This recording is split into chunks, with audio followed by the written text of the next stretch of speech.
What's up, everyone? Happy Monday. Looking forward to today's newsletter. $3.7 million with a boring and booming plumbing franchise with Mr. Kevin. What's up, Kevin? How are you? Hey, happy Monday. Happy late Father's Day. Likewise. You do anything fun with the family?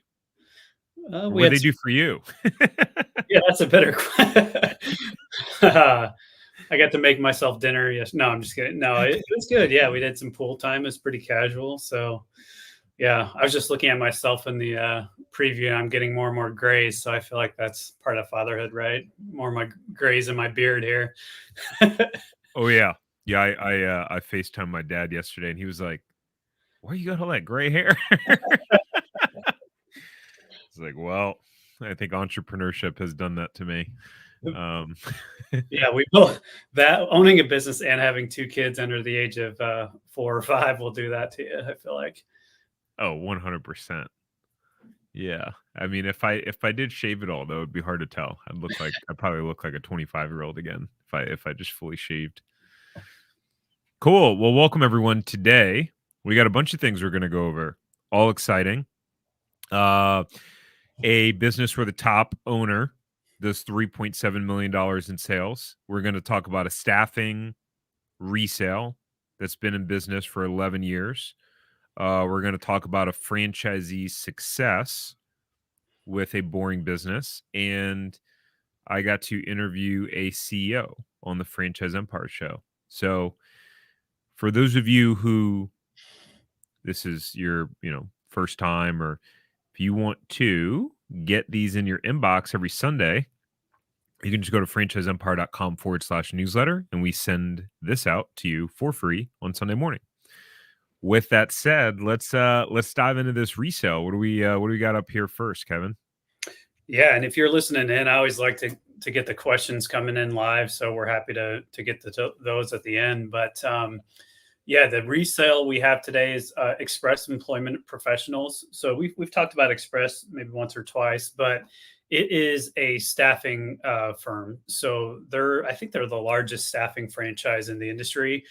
So they've been around since 1985. They have close to 800 franchise units throughout the U.S. They actually are also international as well. So pretty big operation. But the gist of what they do and offer their customers is temporary, flexible, direct hire, and then professional and contract staffing services. So they can do everything from skilled trades to professional workers to light industrial and administrative job positions. So your role as the owner is largely going to be networking and business development and getting out in the community and getting relationships and contracts with small and medium-sized businesses in your area that have staffing needs but maybe don't have internal HR departments to fulfill those needs. So this particular one, we like to show Express just because it's a super solid franchise, and we'll get into the overall item 19 here in a bit, but this one is located in Royal Oak, Michigan, which is essentially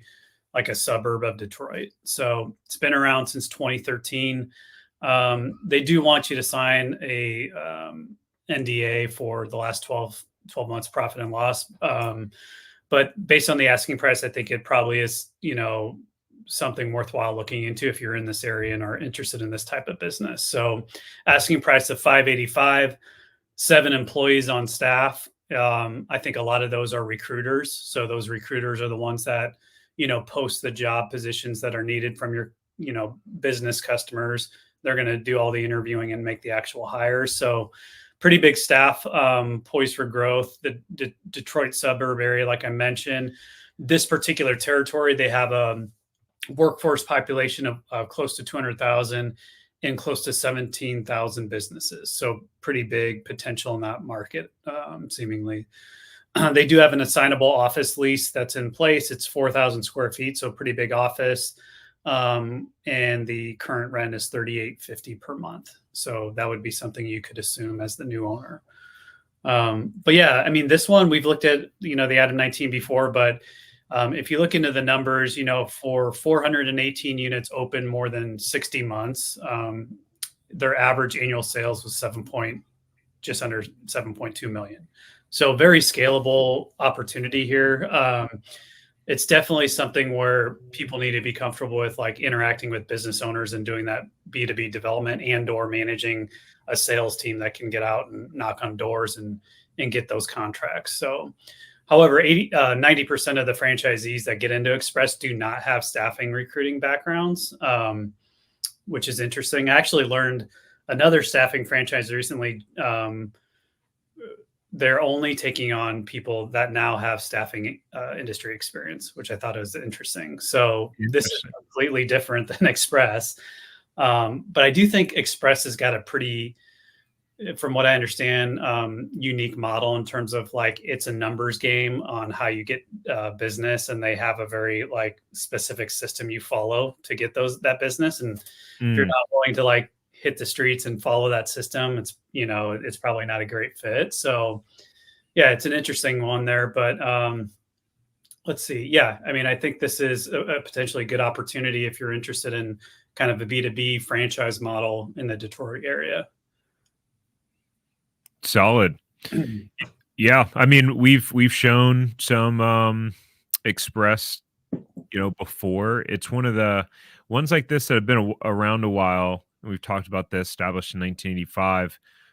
They often there's just a good amount of resales available, because people have been in them for so long. After 10, 15, 20 years as a franchisee, whatever it is, people will, want to move on, retire, get a different business, et cetera. So seems like a pretty solid opportunity to me. Yeah. I had somebody ask me this the other day, Tark. I'd be curious to get your take, but do you feel like staffing is going to like go on this type of trend? Is it going to just stay steady, or do you think it'll decline, the need for staffing businesses like this? I think there's always going to be a need for staffing. I mean, I think maybe some places evolve in terms of maybe the technology they use, but I think the need for people will not cease. And even as AI and things like that replace people, that's just going to exacerbate the fact that there is a need for other people and trying to hunt them down and find them. That's my I mean, I could be totally wrong, but yeah. What do you think? Yeah, I don't know. It was an interesting question. A new client asked me. I personally feel like more and more small and medium-sized businesses are going to go the route of not having like W-2 employees if they can, like where, especially if it's like a project-based business where, they may only need like 10 temporary staffers for a 6 to 12 month period. Like I think that kind of model is more and more appealing for people from my experience. So I don't know. I think it's going to continue to be a pretty big need. I do think it's pretty competitive, but if you're willing to do what it takes to get your name out there and network and get those contracts, it can be pretty lucrative. Yeah, I mean, the reality for most businesses is that people are both like their biggest assets and challenges in a business. It's like businesses always need people, you know? Yeah. I feel like it's one of those needs that will likely never it'll never go away. At some point we'll see what happens with technology, but I don't know. Well, if you guys are interested in this resale, if you're interested in this resale, or if you're interested in just finding out what resales might be available in your specific area, you go to franchiseempire.com/resales. You'll be able to fill out the form and then schedule a quick 15-minute call with our team. You do need to have at minimum $150,000 net worth to schedule that call, by the way, because buying a resale takes money. There's like capital needed. You do have to put like a down payment, and you have to be able to qualify for, an SBA loan or figure out some sort of funding or financing. So just want to make sure that I say that. All right, client case study. So since we're getting ready to talk about a boring business, a plumbing business specifically, I thought I'd highlight Rodney. So Rodney came into, and I was actually just messaging with him the other day. He just hit his 2-year anniversary in his business. And so Rodney came and knowing that he wanted to do something specifically in the fire and water restoration space specifically, and was just kind of really stuck looking at a bunch of different options and just spinning his wheels. And as he put it, in analysis paralysis. And so, we were able to help him get unstuck, clear, and then within 45 days, he signed his franchise agreement. And since then, Rodney's been on the news a bunch of times. This franchisor, it's like what he's been on the news a bunch of times. I know been well for him, and he's also now on the board of his local chamber of commerce. So, one of the cool things I think about being an entrepreneur is like the identity that it creates now, where you're this leader, you're a leader, where maybe you were a leader in a company before, but like you're a leader in your community now, which is really cool, and it just feels different. So since we were talking about boring businesses, just wanted to share that. And there are people out there crushing it with boring businesses. That's Speaking awesome. of, Yeah. I feel like going back to like when I was like a leader in corporate America, it's such like I worked for a huge company, but it was such a bubble like you're in where you don't even learn about like what's really even out there. At least I didn't, I was so focused in like growing in that bubble where I didn't even know the businesses that were like around in my local community and what they were doing and like the potential they had, So it's just I feel like the longer you stay in that bubble, the longer you're like disconnected from the reality of the business world, which is it's kind of mean to say, but it like you kind of just get stuck in your day to day and you think, oh, this is how every business is. Where like the corporation I worked for was so massive, it was so much different than 99% of the businesses out there. So I don't know. yeah, I mean, I think I don't think it's mean to say at all. I think people get blinders. You get blinders, and it's just you don't know what you don't know. It's like there's a whole nother. It's like it's like as if you were walking around the whole time with sunglasses on, and then one day you're just like, what's on my face? And you were like, what the heck? you know, as I hit myself in the mouth with my sunglasses.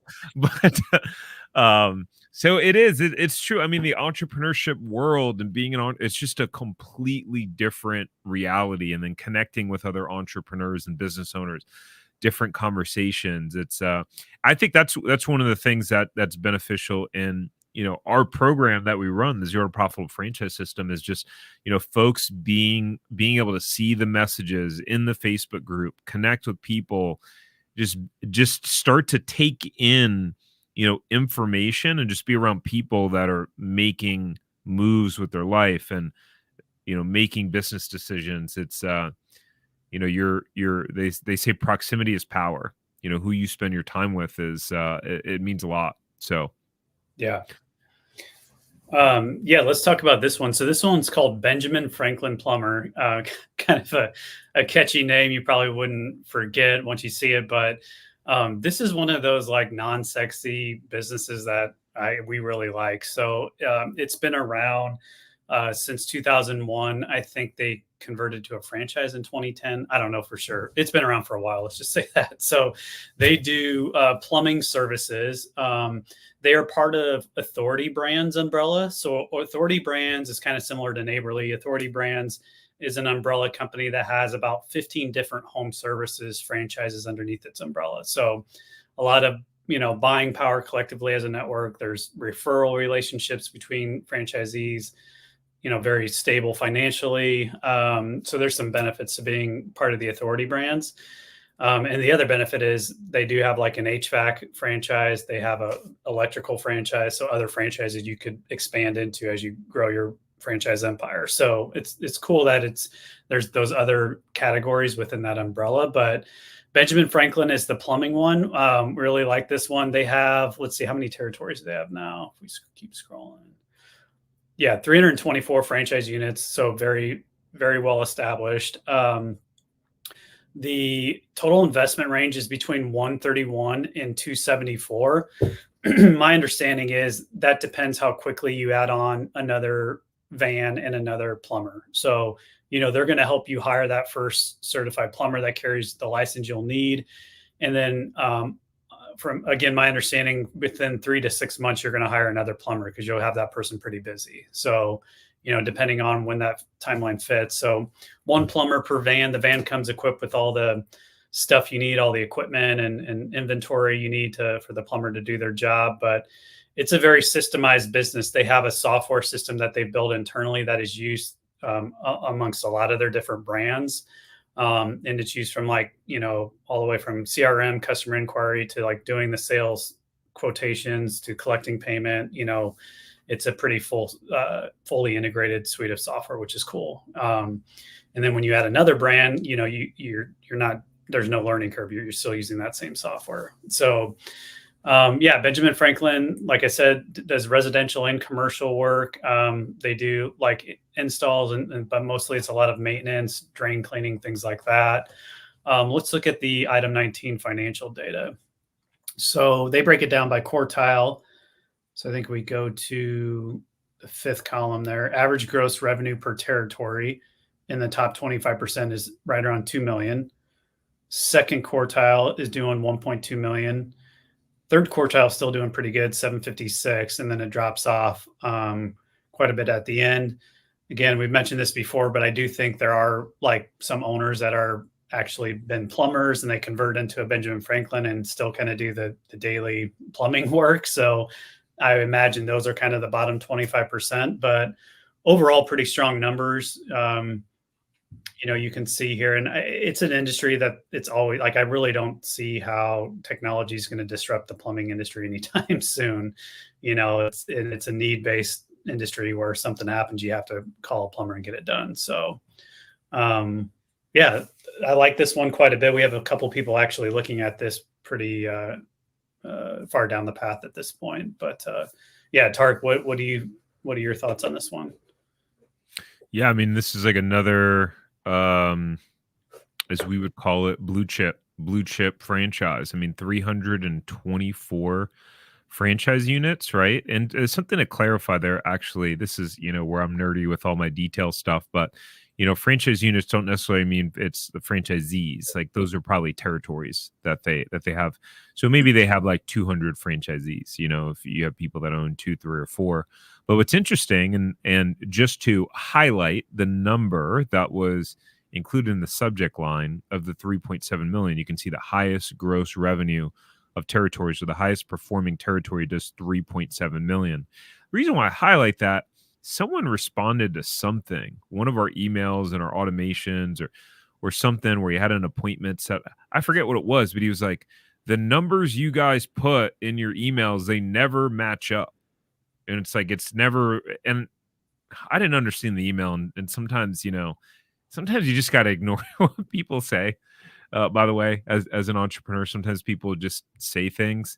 But every time we quote a number, yes, we use a very attractive number. Why? Because we want to get your attention. I'm 100% unapologetic about that. I will use big ass numbers to get your attention. You sell them what they want, give them what they need. You're going to be attracted by the big number, and then we're going to show you the breakdown and give you all of the goods. So you guys are busy, man. If it put, average second quartile owner does 1.1 million, like you'd be like, dude, that sounds boring. That's still pretty good. Yeah, but you haven't looked at, but I get what you're saying. Yeah. So I'm always gonna throw the highest number out there in the subject line, but this is, keep in mind, that's one territory. So to me, what's interesting, and most people buying service brands, they're oftentimes they're going to get 2 or 3. I mean, you can certainly start off with 1, but like that's pretty solid for just one territory. I can tell you this: if you want to build an empire, if you want to build something great, it's not going to happen with one territory, generally speaking. Yeah. Unless you just so happen to get in one of those franchises where, and as an anomaly, in that one senior care franchise where you had one person in a territory doing $24 million in sales. I don't even know how that's possible. I can't even wrap my head around that. I'd love to understand that person's like business and how it breaks down overall. But anyways, that's my rambling that I'm doing. But it seems like a solid opportunity overall. Been around a long time, owned by a parent company that has a lot of resources. I feel like these are the franchise opportunities that you have to have a certain personality style for this brand and for other brands. Like, so I know we've had people recently that have got into like a more emerging franchisor, but it seemed like their personality fit well with that. Like some of you guys would do terrible in an emerging franchisor. You would hate it, because although there's a little bit more room and bandwidth, you'd be like, they're not telling me every single thing that I need to know. And whereas a brand like this, I mean, a lot of that shit's figured out already by this point. After what, 30 years? Yeah. 15. Well, I guess. Hold on. When did they? Oh, founded. Okay, 20 years, 23 years. Was there anything else to hit on here? God, I just had a thought in my head and I lost it. Oh, I know you don't like a ton of semi-passive opportunities, but this is one that does kind of allow for semi-passive ownership. And it is, you do, it does make sense because a lot of times most of the jobs, the plumbers are going out doing the quote, like doing the actual work, collecting payment. So they're almost like serving their own little, like they're monitoring their own schedule. Like you have to obviously manage them at a high level, but it is a little bit different type of business. So, and by the way, it's not that I don't believe in semi-passive. I think a lot of it's expectations. yeah, It's like the wrong expectations being set. And I think from an individual standpoint, that's the franchise buyer. What you need to know is if you go into a franchise in the semi-passive model, your startup costs will be higher and you will probably make less margin, which is okay because you're still keeping your full-time job. But just know that like you're going to have to, if you're not the person in the day-to-day managing and overseeing this operation, someone has to be, and you're probably going to pay them a salary. And there's probably going to be somewhere between 50 grand and 100 grand a year, depending upon the type of business.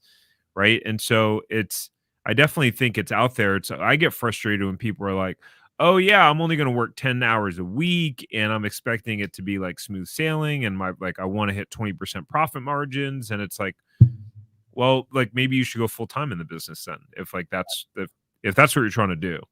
yeah. Or some of these brands will say like, oh yeah, we have a investor model where corporate will manage everything for you. And it's like, I don't know about that. Yeah, that makes me nervous too. Yeah. What else here? I don't know. I didn't really go through some of this stuff here, but if you were interested in reading about it, I mean, like I said, they do have buying power. So collectively as a network, you're going to get probably discounts from their suppliers and things like that. Very stable industry. I mean, I don't know how much more stable you can get than plumbing. It is plumbing and HVAC, I feel like are two of the more stable industries, out there in terms of franchises. Yeah, and two quick stories on plumbing for me. Number one was this was about, I don't know, maybe 6 months ago, and went to just turn off the shower handle, and it was just like you felt something snap on the inside, and so then the whole thing like moved. I was able to turn it, and now it turned like really easy. Like I could have just spun it with my finger, and the water was still running. I was like, crap. So I had to turn off the water main, and this happened during the kids' bedtimes. So this happened at night. So I had to turn off the water main because that wasn't turning off. So I'd turn off the water main. Plumber came the next day. Literally, the guy, and it probably was something like am I handy? I think generally I can be handy with more technical stuff like that. Probably not, but like whatever. I put stuff together in the house or but I'm not a DIYer, and nor do I want to be, because as an entrepreneur, like you want to, what do you want to spend your time doing? You want to pay someone to like fix your faucet, or you want to spend 5 hours trying to figure it out yourself? How do you value your time? Anyways, so the plumber guy comes, And it's like an easy thing. They know the part. I actually looked it up on YouTube, and it's like, hey, when you have this issue, it's this part, whatever. I was like, I'm definitely not attempting to fix that myself, though. And he comes, and then literally, like, what was it, like a few minutes later, like he comes down, like it was like 7 minutes. He's like, yeah, I was like, oh, do you have a question? He's like, no, I'm all done. I was like, you're done? He's like, yeah. It was like I mean, he was not in the bathroom for not more than 10 minutes. And I'm like, oh, sweet, cool. And he's like, cool, yeah. I like whenever you're ready, I'll take the payment. I'm like, all right, how much is it? He's like, it was like $340. The part had to, I think the part was like a $25-$30 part, you know? So like that dude just made some money. And it just shows, like, I didn't want to pay the $340, but I did. And that happens all the time. Our hot water heater, there was a one of the nuts that connect the two pipings. Somehow it got a crack in the nut, and it was just like a little stream of water just shooting. And I didn't see it for like a week, and all of a sudden there's just like water flowing through the garage. Anyways, I try to wrap some of that special like water seal tape around it. That didn't work. It was just like, oh my goodness.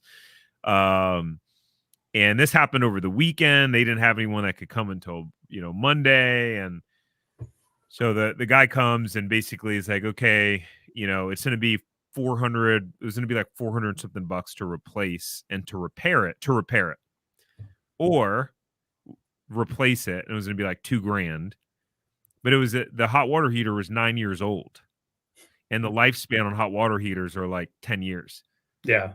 So I was like, well, I might as well just pay the $2,000 to replace it. So there we go. Twice a plumbing company got me for, Yeah. $2,500. So the So opportunity's out there. there's so many applications. It's like this is great for people who have a strong operations and like customer service background and they don't want to do sales because it's not like a super sales heavy like type of business to run. It's more about being responsive, following the system, like investing in the marketing that you need to. I mean, I like plumbing businesses a lot. So the guy in Omaha where I live, he owns a 1 hour heating and air, and he recently added this one, Benjamin Franklin. So now Oh, he really? Oh, HVAC interesting. and plumbing. Yeah. Oh, So nice. He'll kill it then. yeah. Cool. Well, if you guys want to see if there are any of these available in your area, this specific franchise, again, we hit the numbers for those of you guys just joining. This franchise, the highest territory does 3.7 million. When we look at the averages in terms of quartile, bottom up, the bottom 25%, 283,000. Third quartile, 756,000 average. Second quartile, basically 1.2 million. Top 25% averages 2 million per territory. Again, this is per territory. So show some attractive numbers. A lot of these folks, like Kevin mentioned earlier, that are in the lower tier, they're probably doing the work themselves. Like they're probably actually doing the plumbing work, I would imagine. But you can go to franchiseempire.com/check territory to see if this franchise is available in your area, or just to see what franchises are available in your area. You'll be able to set up a free call with the team. Now, last but not least, this was on the Franchise Empire show. I chatted with a guy who built a cleaning franchise, and I just love talking to entrepreneurs and just hearing out how they start out. This guy had a really interesting story. He started out as a teenager in the cleaning business. Basically, this guy's been in the cleaning business for like 30 years, 35 years. Which is pretty interesting. And it just shows that some of these boring businesses, it's like, can definitely be the way to go. And, I think when I think about this, it's easy to look at someone, when you see that whatever it is that they have in terms of their life that may make you feel, wow, I want that in my life, or how lucky are they that they have it. But just remember, like, it's usually harder than it looks. Number one. Number two, is these folks are just willing to do the unsexy things, you know? They're just willing to do unsexy things, and then you see them with the sexy result is what happens. So anyways, you can check that episode out on the Franchise Empire Show on YouTube or any of your podcast platforms. With that said, Kevin, anything else to cap it off with? Well, not today, no. Oh.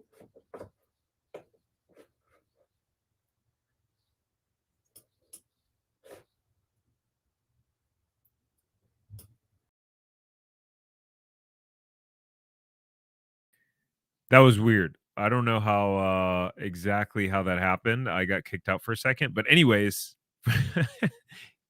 I will see you guys on the next one. Thanks for watching. Hit the like button before you go, and we'll see you next Monday.